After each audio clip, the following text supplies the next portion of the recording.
sebut benda tu. Okey, jadi alhamdulillah, tiga ilmu tadi tu, ilmu akidah, lepas tu ilmu syariah, kemudian ketiga ilmu tasawuf. Jadi ramai orang takut bila sebut ilmu tasawuf. Saya ingat zaman-zaman sebelum ni, beberapa tahun sebelum ni, bila sebut ilmu tasawuf, kita rasa ilmu itu untuk ahli sufi, orang ada makam-makam tertentu, kita orang awam tak belajar bab tasawuf. Tapi sebenarnya termasuk dalam ilmu yang wajib ke atas setiap mukallaf. Mudah nak faham, ilmu tasawuf adalah ilmu akhlak.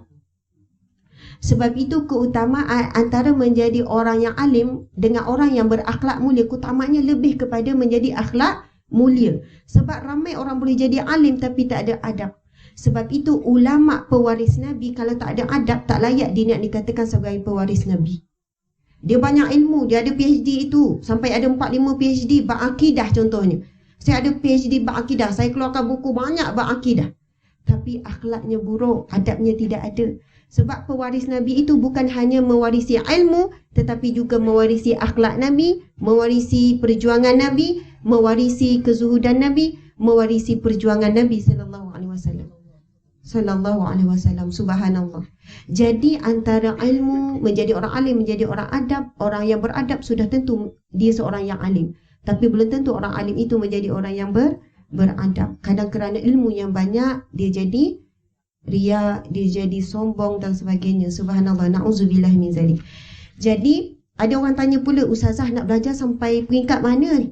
Makcik belajar tasawuf ni sampai peringkat tak faham ustazah. Tinggi sangat kan? Dulu faham, lama-lama makin tak faham. Jadi persoalan ni ada dibincangkan dalam kitab Hidayatus Salikin tentang berapa banyak kita orang awam ni nak belajar berapa banyak. Ustazah kata belajar fiqh tu kan wajib, acik pergi ikut belajar fiqh tu sampailah tajuk bab ni, bab kira-kira apa nama? Faraid. Oh, makcik tak faham tu. Dengar saja, makcik tak perlu faham sebab ada orang yang khusus akan belajar, orang yang ada bidang faraid. Bila sampai faraid, sampai ada kematian, pergilah ke mahkamah ataupun orang yang mahir. Maksudnya, kalau belajar fiqh sekalipun, bab akidah sekalipun, cukup sekadar kita selesai bab rukun iman. Rukun iman ada 6 kan?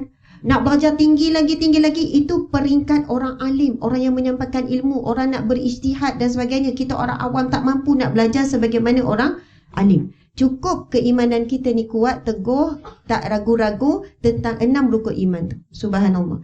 Bab fiqh pun sama. Sekurang-kurangnya selesai bab rukun Islam. Maksudnya syahadah, bab syahadah. Kedua bab solat, kita belajar. Kemudian bab puasa, kemudian bab zakat, kemudian bab haji.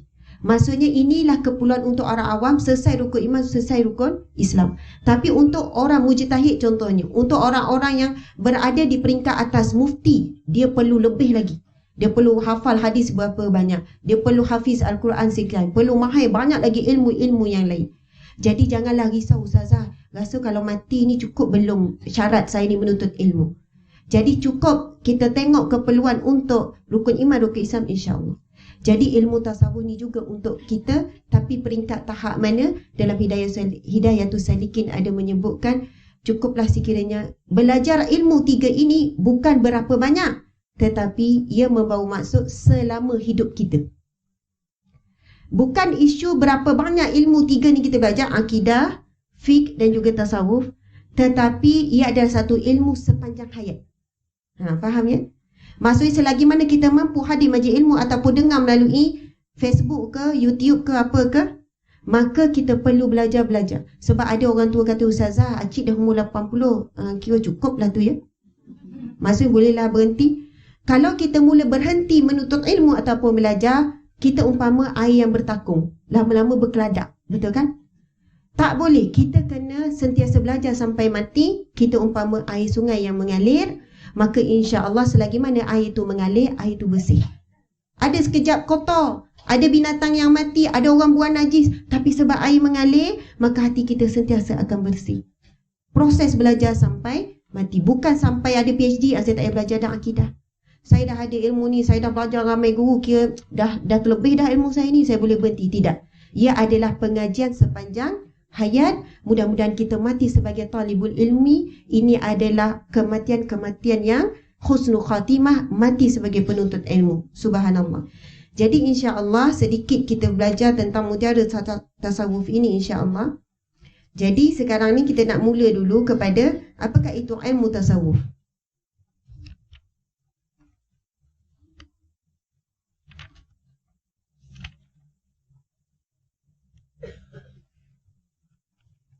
Bersungguh rakam adik ni. Tak apa dik, boleh dik.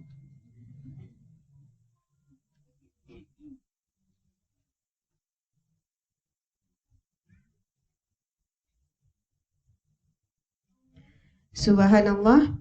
Tasawuf dari segi bahasa, dari sudut bahasa, perkataan tasawuf tu. Yang pertama, dia berasal daripada perkataan saufun. Sa-waw-fa. Kalau siapa yang nak tulis ya. Bila kita tulis, dapat pahala tulis dan tangan kita akan jadi saksi di hari kiamat kelak. Kita pernah menuliskan ilmu-ilmu Allah, kita pernah menuliskan kalamullah dan sebagainya. Tapi ada orang katakan rakam ustazah boleh dengar. Itu dapat pahala dengar, pahala menganga. Pun ada kan. Pahala duduk dalam kuliah. Sebab itu orang dulu walaupun kita tengok Imam Syafi'i ke apa, mesti proses belajar adalah menulis. Walaupun lepas ni tak tahu buku nota tu letak kat mana. Tak apa. Sebab apa? Seburuk-buruk tulisan adalah sebaik-baik ingatan. Buruk macam mana tulisan kita pun, salah ke kita tulis ejaan ke, tapi itulah sebaik-baik ingatan. Tolong jangan percaya kepada ingatan sendiri. Memang pelupa. Kan? Rasa macam ingat ni, kita sendiri cakap, kita sendiri pun lupa. Apatah lagi orang lain yang cakap. Okey. Jadi yang pertama dalam kitab ini dituliskan asal perkataan pada saufun sa-waw-fa yang bermaksud pakaian yang dibuat daripada bulu binatang dan menjadi pakaian kebanyakan ahli tasawuf. Maksudnya pakaian saufun ni pakaian dibuat daripada bulu binatang, pakaian menunjukkan kezuhudan, pakaian menunjukkan kemuliaan yang masyhur di kalangan para ulama. Okey. Ini dari sudut bahasa ni, jangan fikir dalam sangat. Memang bahasa dia akan sebutkan istilah, maksudnya dari sudut bahasa perkataan tasawuf tu sendiri. Yang kedua yang bermaksud saf ataupun barisan di dalam solat berjemaah. Definisi ini dinyatakan oleh ulama kerana melihat kepada sifat ahli tasawuf yang sentiasa berada di dalam saf hadapan ketika solat. Subhanallah. Minggu lepas saya ada satu ceramah yang tertutup. Kemudian ada seorang hamba Allah ni, dia datang program suami isteri. Kemudian dia kata, ustazah, saya setiap kali istighfar saya akan menangis. Lelaki ni, masa dia tanya soalan tu pun dia menangis. Menangis, ustazah, dulu saya tak rasa perkara ni, tapi sekarang bila saya istighfar, astaghfirullah, sebab tajuk saya masa tu ada membicarakan tentang istighfar. Bila astaghfirullah je saya mengalir air mata sampai saya tak boleh nak ni, astaghfirullah, astaghfirullah. Kemudian dia kata bila saya cuba masuk kursus azan. Kisah benar ni. Seorang lelaki, suami dia ada sebelah. Bila saya masuk kursus azan, saya nak azan tapi saya tak boleh nak azan sampai sekarang. Sebab apa? Setiap kali saya nak ucap kalimah azan, saya menangis sampai tak boleh keluar suara. Kemudian saya tak tahu macam mana saya nak selesaikan kursus azan tu. Macam itulah. Sekarang ni bila saya dengar je azan, ustazah, saya dah nangis dah. Nangis teresak-esak. Dan Alhamdulillah dia kata, dia share, saya tanya macam mana encik boleh sampai dalam situasi begini. Masuk hati yang sangat wujilat qulubuhum. Maksudnya hati tu sangat bergetar. Mendengar kalam Allah, mendengar zikir bila sebut astaghfirullah. Kita sekali-sekala je dapat astaghfirullah dan keadaan menangis ni sekali-sekala sangat. Itu pun kalau ada ujian yang sedang kita berduka cita. Rupanya istighfar itu bukan sebab sedih tu bukan sebab takutnya dosa, tapi sedih itu sebab sedang diuji. Astaghfirullah ya Allah, suamiku ya Allah. Masalah dengan suami, masalah kehilangan duit dan sebagainya. Jadi hamba Allah ni saya tanya, macam mana encik boleh melalui jalan, apakah jalan yang encik lalui sampai dapat tahap ni? Dia kata, ustazah, saya bermula dengan antaranya adalah saya berusaha untuk dapat saf pertama setiap kali solat. 5 waktu dia jaga untuk dapat saf pertama di masjid. Ini golongan yang mana Nabi sebut 7 golongan yang mendapat naungan Allah. Di hari tidak ada naungan Allah, 7 saja di padang mahsyar kelak. Orang lain tak ada pakaian, mereka berpakaian syurga. Yang lain dahaga, mereka diberi minuman syurga. Mereka tidak merasai azab di padang mahsyar. Bahkan mereka ini antara golongan yang masuk syurga tanpa dihisap. Antaranya adalah lelaki pemuda. petua pun jadilah. Kan takut tu haji kata tak termasuk ni, saya dah tua ni kan. Maksudnya lelaki yang terikat hatinya dengan masjid, dengan rumah Allah. Kalau kita tengok USJ ni kan, agak-agak berapa jumlah Muslim lelaki? Puluh ribu. Rasa 10,000. Yang ada soft waktu subuh tadi, agak-agak berapa orang? Oh, maksudnya soft waktu subuh lelaki dalam 200 orang. Lebih kurang. Subhanallah, ramailah tu. Masya Allah, ramai tu. Subhanallah. Nak tahu kawasan tersebut hidup atau tidak, lihatlah soft solat. Lihatlah jemaah di kawasan tersebut. Kalau tak imarah, hati manusia sekitar itu mati. Tapi kalau kita tengok imarahnya masjid atau surau di situ, itu menunjukkan hati manusia di sekitar itu masih hidup. Itulah penilaian yang mampu kita nilai dari sudut zahirnya. Tapi kalau nak kira 20,000 lelaki Muslim dia ada sini, tapi 200 orang sangat sedikit. Dan mereka lah orang yang sangat bertuah. Mereka termasuk seolahnya ada dah tiket. Bukan jamin ya, tiket untuk berada di bawah naungan Allah di padang mahsyar kelak. Sebab itu orang yang begini hatinya sangat lembut, sangat lunak. Bila zikir, bila dengar azan, Masya Allah, mereka sangatlah hatinya mudah bergetar, lalu menangis, lalu mengalirkan air mata. Sebab air mata ini bukan air mata lemah, inilah air mata kekuatan. Kerana menangis itu adalah sifat para Nabi, akhlak para Nabi. Sebab itu kita kena berusaha nak menangis. Kerana apa? Di sana ada hadis Nabi. Dua mata yang menangis kerana Allah, la tamassahun narun abada, tidak akan disentuh oleh api neraka Allah selama-lamanya. Masya Allah. Jadi yang kedua tadi, tasawuf ini adalah golongan manusia yang mampu menempati dirinya di saf yang pertama. Jadi mungkin dia datang 10 minit awal, 30 minit awal dan sebagainya. Ada seorang hamba Allah ni, banyak cerita saya ni, tak apa ya. Ada kuliah lain lagi, banyak kuliah kan.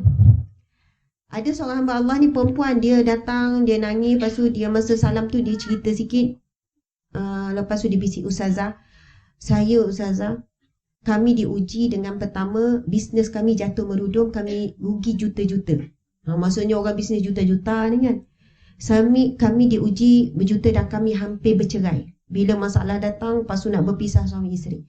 Sehinggalah satu ketika, subhanallah, asbab, maksudnya Allah nak bagi dia hidayah. Dalam keadaan dulu bisnes juta-juta dan sebagainya, masa bahagia dulu, tetapi jauh dengan Allah.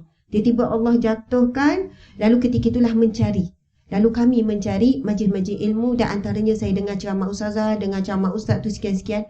Dan subhanallah sekarang Allah beri kembalikan semula bisnes kami, kembali juta-juta balik. Tapi dalam keadaan ustazah, suami saya setengah jam awal sebelum masuk waktu dah pergi ke masjid. Sama juga dengan anak-anak kami. Subhanallah. Ibu-ibu, bapa-bapa sekalian, macam lagu kan, ibu-ibu, bapa-bapa. Okey. Kita minta dalam Al-Fatihah, ihdinas siratal mustaqim. Ya Allah, tunjukkanlah kami jalan yang lurus. Jalan apa? Alladzina an'amta alaihim. Betul tak? Bismillahirrahmanirrahim. Ihdinas siratal mustaqim, siratal ladzina an'amta alaihim ghairil maghdubi alaihim waladdallin. Amin. Kita minta, ya Allah, tunjukkanlah kami jalan yang lurus. Tetap kita jalan yang lurus, siratal mustaqim. Semoga di titian sirat besok pun kita tetap teguh sampai masuk syurga Allah, tak tergelincir masuk neraka. Jadi permintaan kita ni 17 kali sekurang-kurangnya kita baca dalam solat fardu. Jadi kita dah minta dengan Allah, maka terserah kepada Allah bagaimana Allah nak menentukan jalan tu. Sama ada jalan yang kita minta dengan Allah ini kita perlu tempuh dengan ujian melalui suami, ujian melalui perniagaan yang rugi, ujian orang fitnah kepada kita lalu kita sabar, ujian orang memburukkan kita, ujian orang maki hamun kita, apa-apa ujian, kemiskinan, kesusahan, orang pandang kita hina dan sebagainya, ujian sakit, macam-macam penyakit. Jadi sebab apa? Ujian-ujian itu adalah jawapan kepada permintaan dalam Al-Fatihah kita. Ya Allah, tunjukilah kami jalan yang lurus. Sebab kalau diberi nikmat, kita dah bengkok, tak lalui jalan yang lurus. Bila kita diberi pujian, kita dah tak tempuh dah jalan yang lurus. Jadi permintaan itu Allah makbulkan sebab kita minta secara konsisten 17 kali sehari. Dan apa yang kita sedang lalui ini, percayalah, ini adalah permintaan kita dengan Allah. Jangan nak salah-salahkan siapa. Salahkan suami, salahkan anak, salahkan ustazah. Saya ni kalau dapat suami soleh, baik saya ni. Saya jadi macam ni sebab suami saya, ustazah. Kita diberi akal, kita beri hati.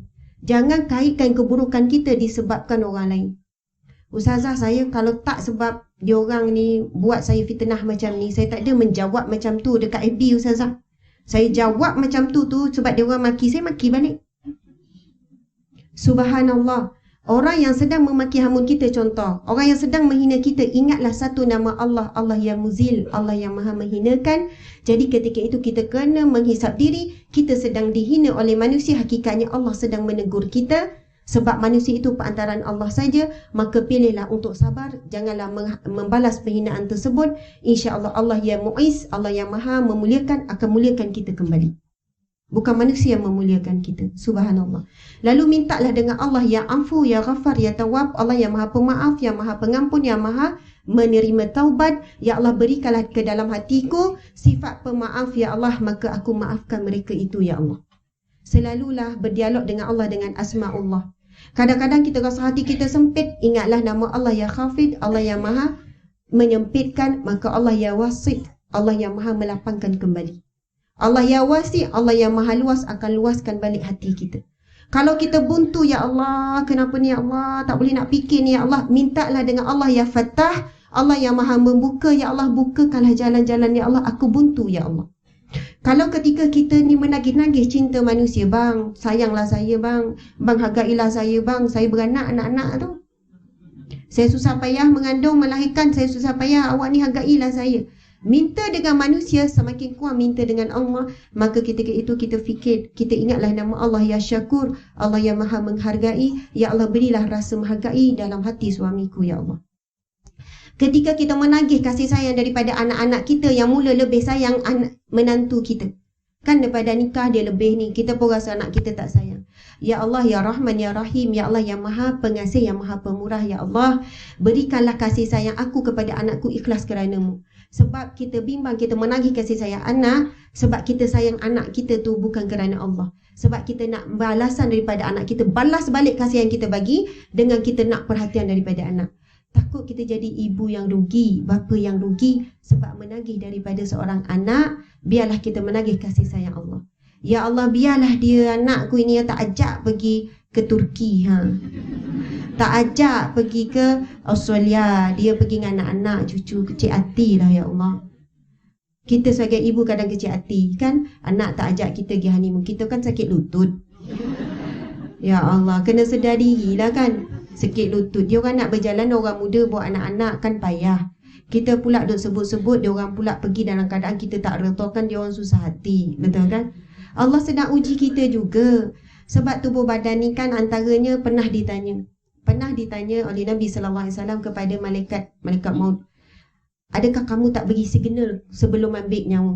Malaikat maut kata, aku akan beri ya Rasulullah. Beri tanda-tandanya. Antaranya adalah sudah pun sakit-sakit pada tubuh badan. Masalah kita ni dah ada tanda cukup dah tu, dah tak lama dah nak meninggal ni kan, tapi masih lagi tak rasa kematian itu dekat. Masih lagi sibuk kan nak penatkan badan tu berjalan sana sini. Bukan saya kata tak boleh berjalan ya. Baru ada orang nak buat gelombongan tu kan. Sudah tarik di. Subhanallah, berjalanlah di atas muka bumi Allah dengan cara yang benar mengikut sunnah Nabi. Usahalah sebanyaknya bila pergi berjalan ke mana-mana untuk sebanyaknya singgah beriktikaf di rumah Allah. Sebab ramai bila berjalan dia pilih di tempat-tempat yang mudah untuk salat, sedangkan ada masjid dan sebagainya. Okey, jadi itu cerita pasal okey. Saya dah cerita pasal jutawan tu, dah habislah cerita tu. Pasal tasawuf tadi. Okey, yang seterusnya as-safa, yang bermaksud yang ketiga. Maksudnya maksud tasawuf tadi yang bermaksud kesucian hati dan bersih daripada sifat-sifat mazmumah. Pendapat ini dipelopori oleh Syekh Muhammad Mutawalli Sya'rawi bertepatan dengan definisi yang dinyatakan oleh Syekh Abdul Qadir Al-Jailani. Maksudnya memiliki hati yang suci dan bersih daripada sifat-sifat mazmumah. Okey. Dalam kitab ini juga ada menceritakan ada perbualan wali Allah dengan sahabatnya. Wallahualam wali Allah dengan wali Allah ataupun dengan sahabatnya. Sebab saya takut tak sempat nak baca sampai hujung, jadi saya terlintas, saya terus sebut. Satu ketika wali Allah ini diuji dengan sakit. Lalu dia mengeluh. Aduh. Kita kalau sakit bunyi macam mana? Allahu Akbar. Ni tinggi lagi daripada wali Allah ni. Wali Allah tadi mengeluh, aduh, aduh. Tapi jemaah di Al-Falah ni, ya Allah, Masya Allah, ni tak tahu makam mana ni. Allahu Akbar. Lalu sahabat ni pun tegur. Saya minta izin minum air sikit ya.